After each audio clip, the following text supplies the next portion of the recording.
Welcome to the Div and our series on professional expectations. I'm Lieutenant Navy Alex Wood from 4th Canadian Division Public Affairs in Toronto, Ontario. As members of the profession of arms, we are held to high standards and are expected to uphold the values of the Canadian Armed Forces. Our 8 professional expectations are provided through the Canadian Armed Forces ethos, trusted to serve. Our topic today is leadership. And joining me are Warrant Officer Patrick Filippo and Major Laurie Potcamper. Warrant Officer Patrick Filippo joined the Canadian Armed Forces in 1996 as a reservist and enlisted in the regular force in 2000. He is deployed on numerous missions in countries all around the globe, including Afghanistan, Haiti, Italy, and Hong Kong. In 2023, Warrant Officer Filippo was awarded Best Senior Non-Commissioned Officer with 32 Service Battalion and is now currently working as the Transport Operations and Training Operations Warrant for the battalion. Major Laurie Potcamper has been in the Canadian Armed Forces for 18 years, working in various finance positions, mostly in comptrollership, including Ottawa, Toronto, and Manitoba. She had the opportunity to deploy on Operation Attention in 2013 to Kabul, Afghanistan, where she mentored finance and logistics officers in the Afghan National Army. Major Potcamper is currently an Army Logistics Officer working within the finance specialty of the Royal Canadian Logistics Service and is currently the Comptroller of 4th Canadian Division and Joint Task Force Central Headquarters in Toronto. So welcome to you both. Glad to have you here. Thank you. So I'd like to always start off and get our audience to know a little bit about our guests. And so, ma'am, just starting with yourself, can you tell us a little bit about how you got into the military and into your profession as a logistics officer? Certainly. This was actually my second career. My father was a reservist. He was a German immigrant, and he believed very much in serving his new country, and that was a desire to serve that he passed on to me. So when I was looking for a change from finance on the civilian side, the Army was a natural move for me, and I've certainly had no regrets. Amazing. And Patrick, what about yourself? How did you get involved? We mentioned in your bio there that you started as a reservist and then just within a few years became a Reg Force member, and you've been for over 20 years now. Well, I was born and raised in Montreal, and I used to work at Burger King, downtown St. Catherine, and right across the street was the recruiting center for Montreal. And every day I'd walk past it until one day somebody just handed a pamphlet and says, "Hey, here, would you like to join the military?" And that was it. Joined the reserve as a Grenadier Guard, and really enjoyed my time as a reservist. And then I said I wanted to do it full time. So I went to the Rec Force as a mobile sport equipment operator. Amazing. And ma'am, just a little bit, so it's about your career path. So it sounds like the skills that you came in with from the civilian world, somewhat of a transferable skill set to what you do now? Yes, to some degree. I mean, financial advising is very, very different than the role of a comptroller within the government. But there's definitely there's definitely a lot of the mindset and the way I look at my job are similar, and just having a natural affinity for working with numbers has really helped. Amazing. And Patrick, why an MSE op? Was there something that particularly attracted you to the trade, or? Seeing those big trucks driving down the road was something that attracted me to the trade. So, we're here to talk a bit about leadership, and both of you obviously have some experience in the military, some life experience at this point. And so I want to kind of get into the subject. And ma'am, just starting with yourself, what do you, or how do you define leadership for yourself? It's a big topic. And I would say for myself personally, leadership is something that I try to view in most aspects of my life. And of course, in the Canadian Armed Forces, our jobs they take over a lot more of our personal decisions and our personal realities than perhaps other jobs do. But I do try to keep in mind that leadership is something that isn't just what we're saying or what we're instructing people to do. It's how we say, it's how we lead, it's how we accomplish our tasks and how we treat people. And it's not just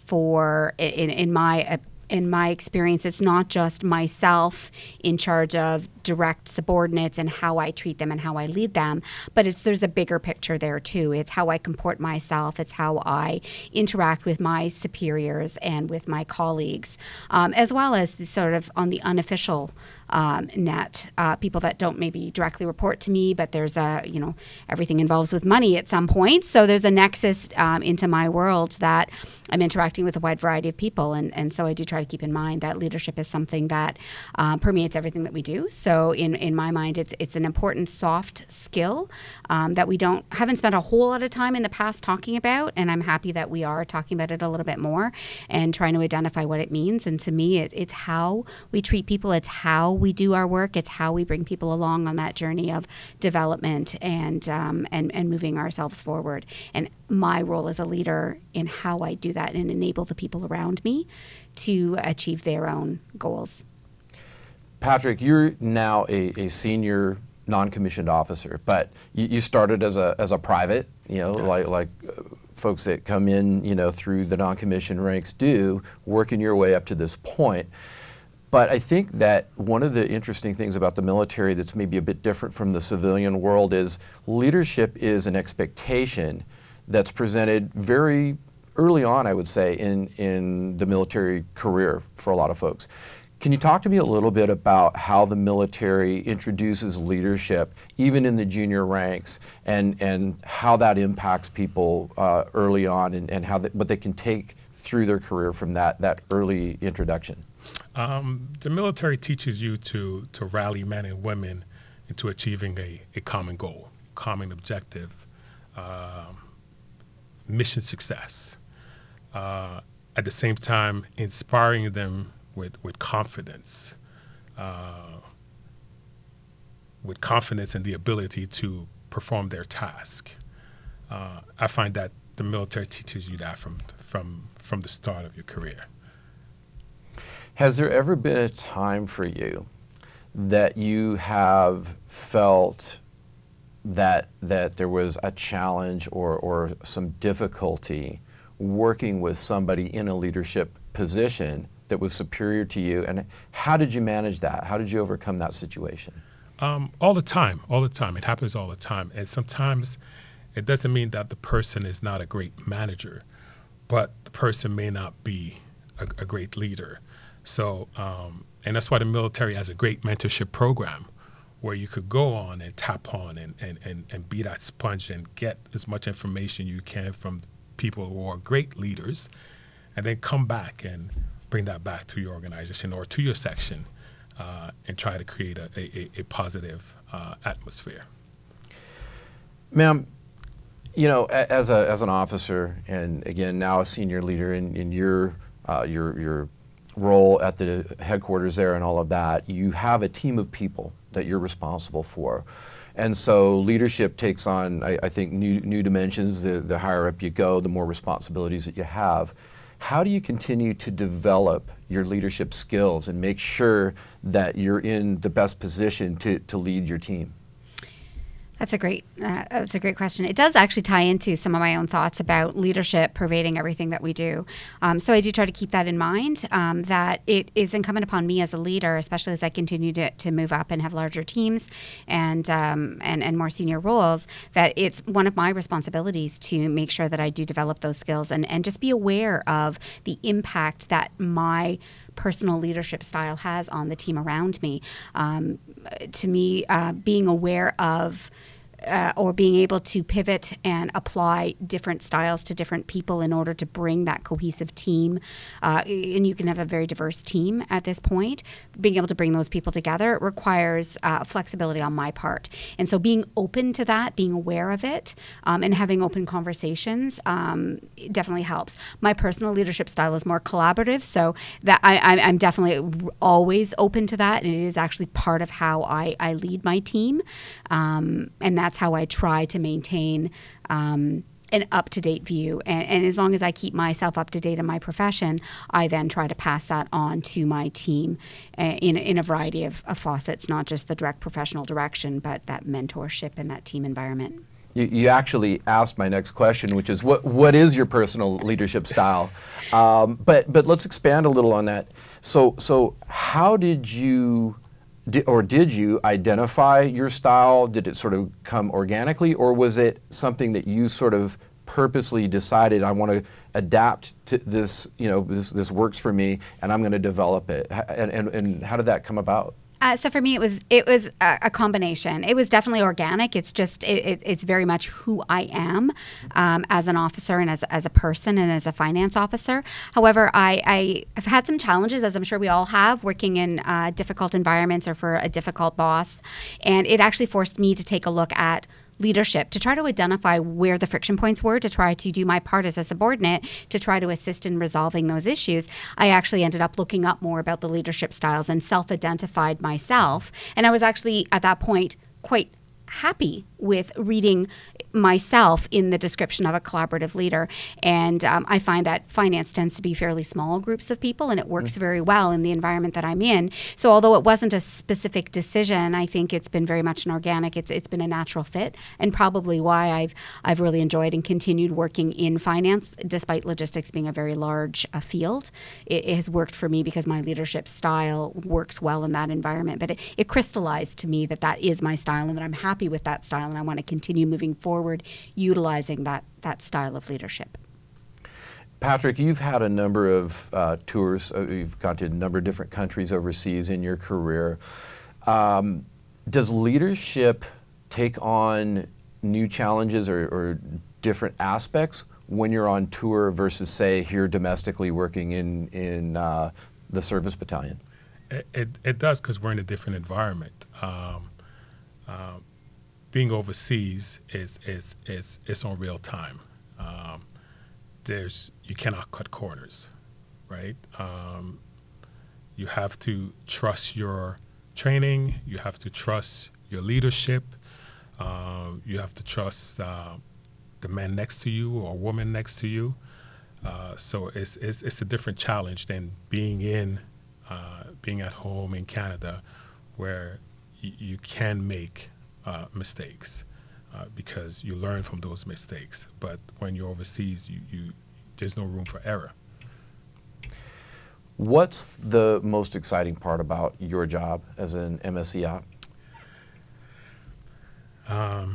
The men and women under me. They're the most exciting part of my job. Thinking about them, seeing them first, knowing that, yes, we have a mission to accomplish, but being in charge of them is the most fulfilling thing about my job. Ma'am, as we sort of start to wind up our conversation here today, you've been in 18 years. You've done a variety of different roles, and now at the headquarters here for FORDEV and JTFC. What do you see as your next steps? Where do you go from here? My next steps are, unlike the warrant, I have much more limited experience for deployments, which is fairly normal in the Fin specialty. But developing a better understanding and knowledge of financial operations on tour is actually my next focus. So I am slated to deploy this fall on Op Impact, so that will help broaden my skill set. But to be honest, working actually in an operational or a strategic environment is where I would see myself better developing that next level of understanding of why we do what we do, and the financial side of the support piece to financially ensuring that we are able to do what we're mandated to do, and making sure that the people over there on operations have the resources that they need to do what they do. I think I'm missing some of that here, although we're preparing for that right now in 4th Canadian Division. Actually seeing it in action and seeing some of the strategic planning is where I see myself going next.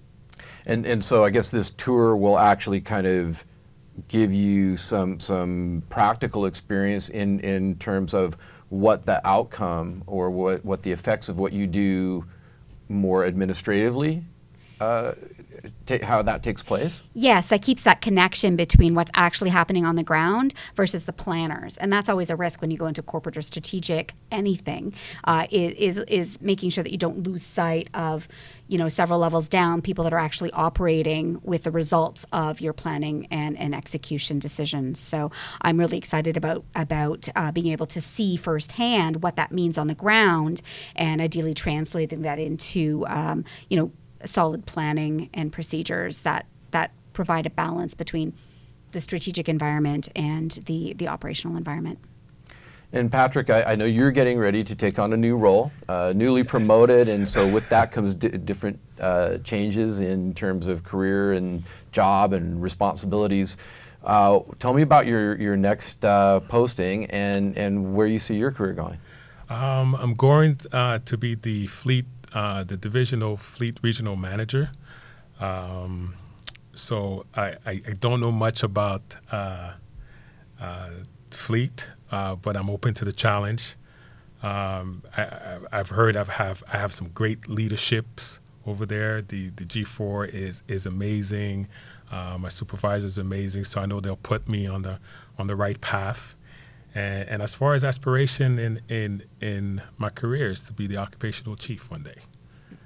That's what I'd love to be. It's the occupational chief one day. Amazing. Well, I hope we see you in that role. I hope so too. Fantastic. Well, I thank both of you very much for taking the time. And again, as all folks in our organization, extremely busy and lots of responsibilities. So thank you very much for sharing your thoughts with us today. Folks, that's all we have for today. This has been another episode of our series on professional expectations.